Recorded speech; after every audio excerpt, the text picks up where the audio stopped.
வணக்கம் மக்களே, எல்லோரும் நல்லா இருக்கீங்களா? இந்த வீடியோவில் என்ன பார்க்க போகிறோம் அப்படின்னு பார்த்தீங்கன்னா, எங்கள் அப்பா இறந்து வந்து 1 வருஷம் ஆக போகுதுங்க. அதனால் அவருக்கு வந்து திதி கொடுக்குறதுக்காண்டி போயிருந்தோம். ராமேஸ்வரம் தாங்க போனோம். அந்த வீடியோவை தாங்க நான் வந்து உங்களுக்கு வந்து ராமேஸ்வரம் இங்கேருந்து கிளம்புனதுலேருந்து அங்கே போய் சாமி கும்பிட்ட வரைக்கும் அந்த வீடியோவில் எடுத்து போட்டிருக்கேன். பாருங்கள், பார்த்து நம்ம வீடியோவுக்கு லைக் பண்ணுங்கள் மக்களே. நாங்கள் வந்து பார்த்திங்கன்னா நைட்டு இங்கேருந்து ஒரு 11 மணிக்கு கிளம்புனோங்க. கிளம்பி அங்கே வந்து பார்த்திங்கன்னா விடிய காலையில் ஒரு 4:30க்கு போயிட்டோங்க. 4:30 மணிக்கு போகும்போது அங்கே வந்து பார்த்திங்கன்னா ஒரே இருட்டாக இருந்தது. ராமேஸ்வரம் வரப்போகுது அப்படின்ட்டு நான் வந்து செல்லை வந்து ஆன் பண்ணி வீடியோ எடுத்தேங்க. ஒரே இருட்டாக தான் இருந்தது. டிரைவர் வந்து பஸ்ஸை எந்த இடத்துல ஓரங்கட்டி நிப்பாட்டலாம் அப்படின்னு இடம் பார்த்துட்டு இருந்தாங்க. அவங்க ஐயர் வந்து 6 மணிக்கு மேலே தான் வருவாங்க அப்படின்னு சொல்லி தம்பி சொல்லிட்டான்.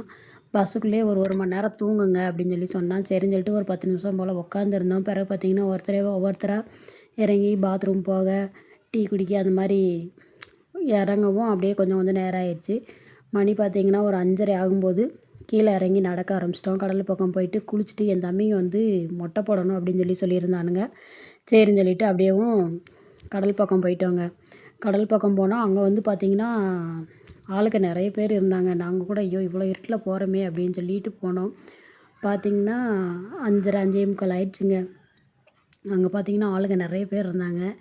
கடலுமே பார்த்திங்கன்னா அந்த மேகம், அந்த கடல் எல்லாம் பார்க்க அவ்வளோ ஒரு அழகாக இருந்தது. விடிய காலையில் ரொம்பவே பிடிச்சிருந்ததுங்க. சரின்னு சொல்லிட்டு அதை ஒரு வீடியோ எடுத்தேன். பிறகு தம்பி பொண்ணு வந்து தூக்க சொன்னான். சரின்னு சொல்லிட்டு அவளையும் தூக்கிட்டு அப்படியே கடல் பக்கம் போயிட்டு நானும் அவளும் சேர்ந்து இருந்த மாதிரி ஒரு வீடியோ எடுத்தேங்க.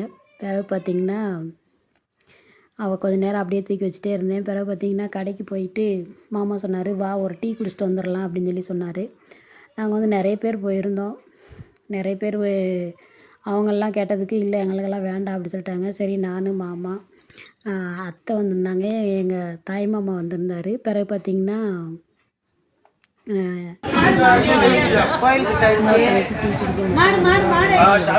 சரின்னு சொல்லிட்டு நாங்கள் ஒரு 5 பேர் போய் டீ குடிச்சிட்டு அப்படியே டீ குடிச்சிட்டு முடித்தோம். அப்படியே பார்த்திங்கன்னா கொஞ்சம் நல்லா வெளிச்சமாயிடுச்சு. கடலுமே பார்த்திங்கன்னா இன்னும் கொஞ்சம் அழகாக இருந்ததுங்க.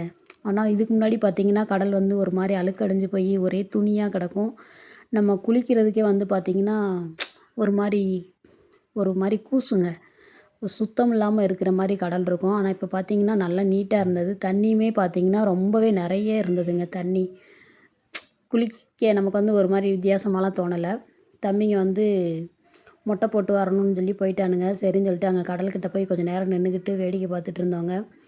நேரமே பார்த்திங்கன்னா நம்ம நாட்டுக்காரங்களை விட அந்த ஹிந்தி பேசுகிற வெளிநாட்டுக்காரவங்க தாங்க நிறைய பேர் வந்திருந்தாங்க. வெளிநாடோ வெளி மாநிலமோ நிறைய பேர் வந்திருந்தாங்க. வந்து அவங்க வந்து அந்த கடல்கிட்ட வந்து சுற்றி நின்று குளிச்சுட்டு பிறகு வீடியோ எடுக்கிறவங்களாம் எடுத்துகிட்டு அப்படியே பார்த்துட்டு இருந்தோம். சரின்னு சொல்லிட்டு தம்பிங்க வந்து மொட்டை போட்டு வரவும் அதுக்கு பிறகு போய் கடலில் போய் குளித்தோங்க. கடலில் போய் குளிச்சுட்டு அதுக்கு பிறகு ஐயர்கிட்ட போய் இந்த திதி கொடுக்குறதுக்கு போய் பார்த்தோம். அங்கே வந்து நிறைய ஐயர் வரிசையாக உட்காந்துருந்தாங்க. சரின்னு சொல்லிட்டு அவங்ககிட்ட போய் எந்த ஐயர் ஃப்ரீயாக இருக்கார் அப்படின்னு பார்த்துட்டு அவங்ககிட்ட போயிட்டு கேட்டோம். அதாவது யாகம் வளர்த்து திதி கொடுக்குறது அப்படின்னா 1500 ரூபா. சும்மா பிண்டம் மட்டும் வச்சு நீங்கள் யாகம் பண்ணுறது அப்படின்னா 650 ரூபா அப்படின்னு சொல்லி 700 ரூபா அப்படின்னு சொல்லி சொன்னாருங்க. என் தம்பிங்க வந்து இல்லை யாகம் வளர்த்தே பண்ணிடுவோம் அப்படின்னு சொல்லிட்டானுங்க. சரின்னு சொல்லிட்டு பண்ணிவிட்டு பிறகு பார்த்திங்கன்னா யாகம்லாம் முடிச்சுட்டு திரும்ப அந்த பிண்டத்தை போய் கடலில் போய் கரைச்சிட்டு வாங்க, கரைச்சிட்டு அப்படியே பிள்ளைங்க எத்தனை பிள்ளைங்க இருக்கீங்களோ அவங்கெல்லாம் போய் திரும்ப கடலில் ஒரு முங்கிட்டு வந்துடுங்க அப்படின்னு சொல்லி சொன்னாங்க. சரின்னு சொல்லிட்டு அங்கே வந்து அந்த மாதிரி அவர் ஐயர் சொன்ன மாதிரி செஞ்சுட்டு பிறகு பார்த்திங்கன்னா நாங்கள் வந்து தீர்த்தம் ஆட போயிட்டோங்க. தீர்த்தம் ஆட போகிற வழியில் பார்த்திங்கன்னா அந்த தீர்த்தம் பிடிக்கிறதுக்கு வந்து டப்பா விற்றுக்கிட்டு இருந்தாங்க. ஒரு டப்பா வந்து 30 ரூபா சொன்னாங்க. நம்ம சின்ன வாட்டர் கேன் கொண்டு போனோன்னு பார்த்திங்கன்னா அந்த தீர்த்தம் வந்து உள்ளே விழுகாது. அதனால் இந்த தடவை பார்த்திங்கன்னா கொஞ்சம் பெரிய டப்பாவாக விற்றுக்கிட்டு இருந்தாங்க. சரின்னு சொல்லிட்டு அதில் ஒரு டப்பா நான் ஒன்று என் தங்கச்சி ஒன்று வாங்கிக்கிட்டோம்.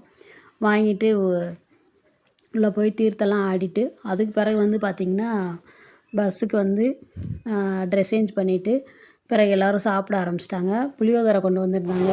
புளியோதரை வந்து எனக்கும் மாமாவுக்கு வந்து சாப்பிடணும்னு தோணலை. சரி அப்படியே கடை பக்கம் போவோம் அப்படின்னு சொல்லிட்டு நானும் மாமா மட்டும் நைஸாக அங்கேருந்து ஆகி கடைக்கு போயிட்டோங்க. அங்கே போய் பார்த்தீங்கன்னா புளியோதரையே சாப்பிட்ருக்கலாம் போல் இருந்துச்சு. பொங்கல் 80 ரூபா, தோசை 80 ரூபா, சப்பாத்தி 80 ரூபா, 2 சப்பாத்தி 80 ரூபா. அந்த மாதிரி பில் போட்டிருந்தானுங்க. சரி வந்துட்டோம் எப்படி திரும்பி போக அப்படின்ட்டு அங்கே மாமா வந்து பார்த்திங்கன்னா தோசை வாங்கினாரு. நாங்கள் இப்போ ராமேஸ்வரம் கோயிலுக்கு வந்திருக்கோம். சாமி கும்பிட்டாச்சு. இவர் தான் என்னோட தங்கச்சி சொல்லுவாங்க.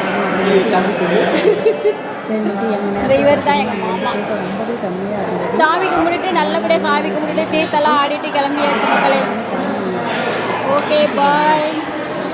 ரொம்ப ஹாப்பியாக இருந்தது. அப்படியே அங்கேருந்து கிளம்ப ஆரம்பிச்சிட்டோங்க. சரி நம்ம வந்து பஸ்ஸுக்கு போவோம் அப்படின்னு சொல்லிட்டு வர்ற வழியில் தம்பி பொண்ணுங்களுக்கும் தங்கச்சிக்கு ஒரு பொண்ணு இருக்கா, அவளுக்கும் சேர்த்து 4 பாசி வாங்கிட்டு வந்தோங்க. பாசி வாங்கிட்டு வந்து ஆளுக்கு ஒன்றா கழுத்தில் போட்டு விட்டுட்டு அப்படியே கிளம்பிட்டோங்க. ராமேஸ்வரத்தில் வந்து பொழுது வந்து இப்படி தாங்க போச்சு. ஆனால் கூட்டம் கம்மியாக இருந்ததுனால நம்ம வந்து திருப்தியாக சாமி கும்பிட முடிஞ்சது. அது மாதிரி பார்த்திங்கன்னா அந்த தீர்த்தாடவும் முடிஞ்சதுங்க. தீர்த்தாடுறது வந்து 22 தீர்த்தம் இருக்காங்க. அதுலேயும் போய் நல்லா திருப்தியாக தீர்த்தாடிட்டு வந்தாச்சுங்க.